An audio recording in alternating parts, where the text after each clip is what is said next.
Y bueno, ayer por la mañana, el Senado de la República recibió ya de manera oficial la minuta de la reforma judicial que fue avalada en tiempo récord por la Cámara de Diputados. Ya ayer les contaba que la aprobación se llevó a cabo en la ciudad deportiva de la Magdalena Mixhuca, en Iztacalco, porque la sesión legislativa no pudo desarrollarse en San Lázaro por las protestas de estudiantes de Derecho y por trabajadores también del Poder Judicial que el oficialismo se negó a escuchar.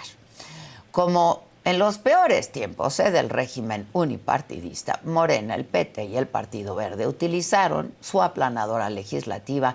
Como premio se llevaron una felicitación por parte del presidente López Obrador en la mañanera de ayer.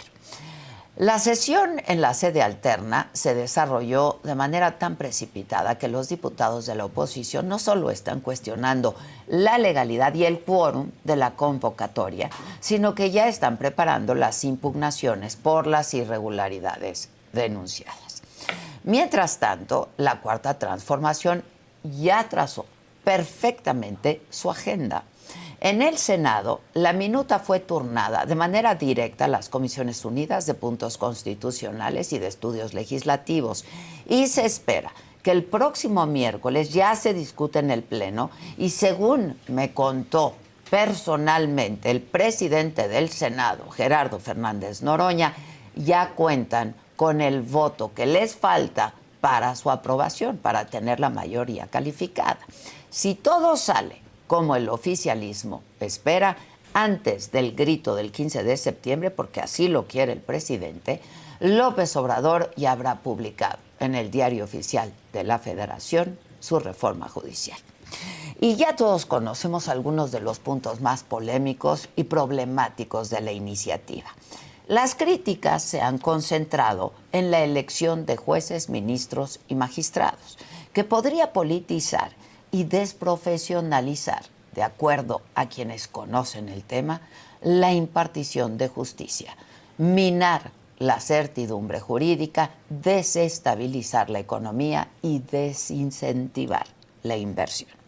Sin embargo, las prisas con que se ha desarrollado el proceso legislativo, aunadas a la polarización que hay en el ambiente político, no han permitido que se discutan de manera adecuada todos los puntos y las modificaciones del proyecto.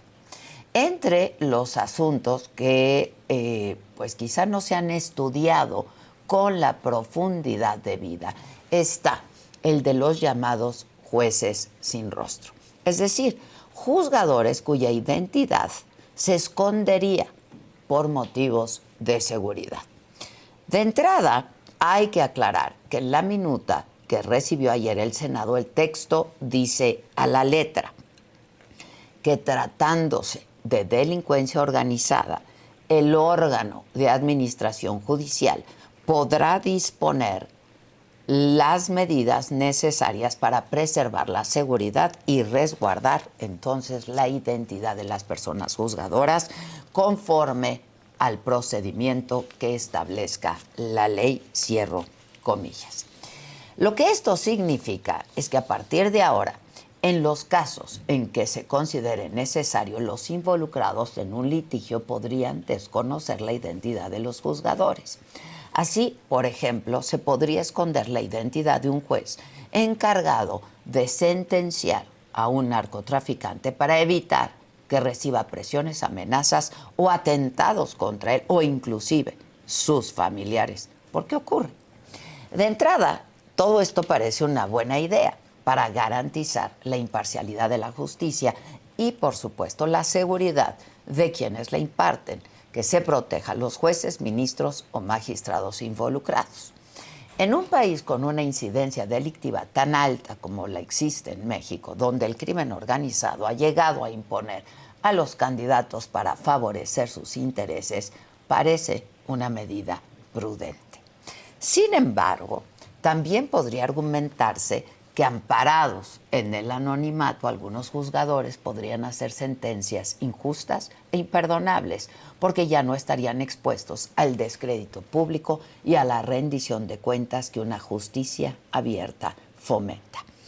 Podría parecer, desde cierto punto de vista, que esta iniciativa no contribuye a la transparencia, sino a la opacidad de la justicia, lo cual es contrario al discurso democratizador y progresista de quienes ahora detentan el poder.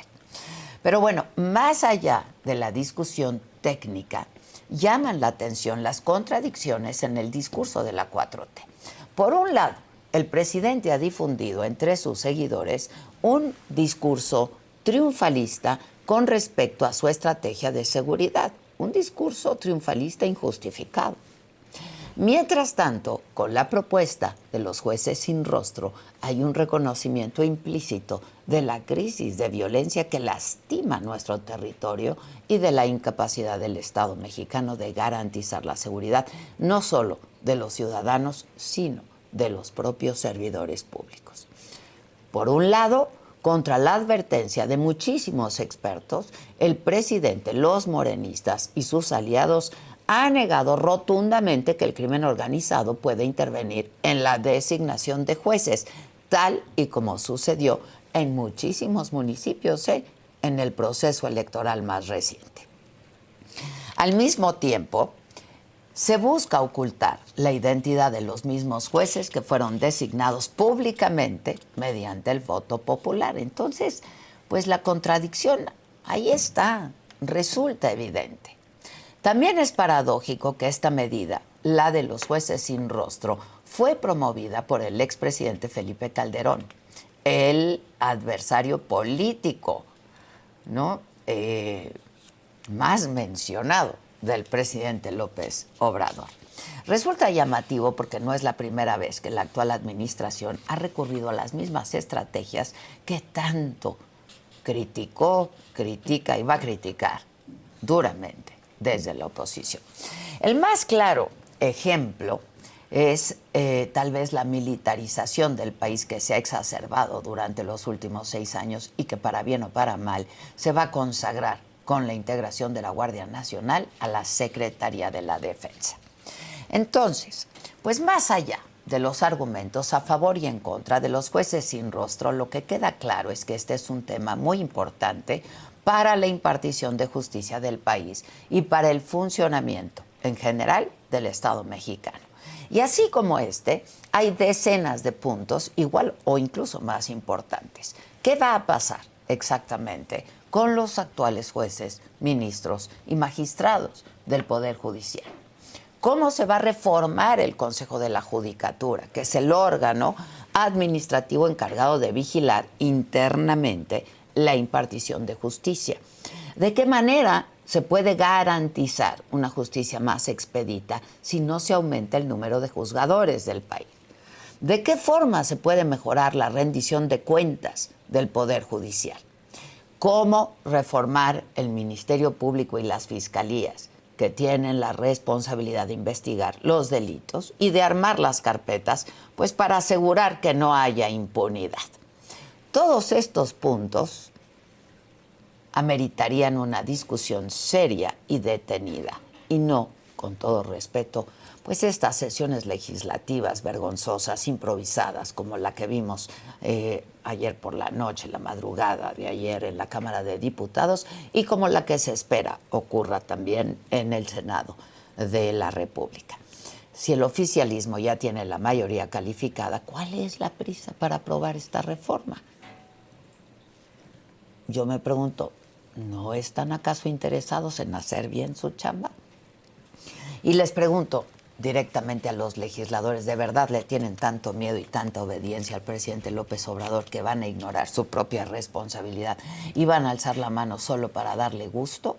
Una reforma así, tan trascendental, de gran calado como esta, no merece cuando menos un par de semanas, yo diría, de análisis y discusión y diálogo y consensos.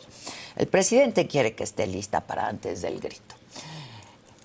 Pero no se olviden que el presidente se va, la reforma judicial se queda y no va a ser él quien tenga que pagar los platos rotos, van a ser ustedes que tienen el poder y tendrán que asumir su responsabilidad. Y vamos a ser nosotros que nos veremos forzados a recurrir al sistema de justicia que en menos de 2 semanas ustedes decidieron, decretaron, para que el presidente pueda gritar feliz, feliz, feliz, que viva México. Yo soy Adela.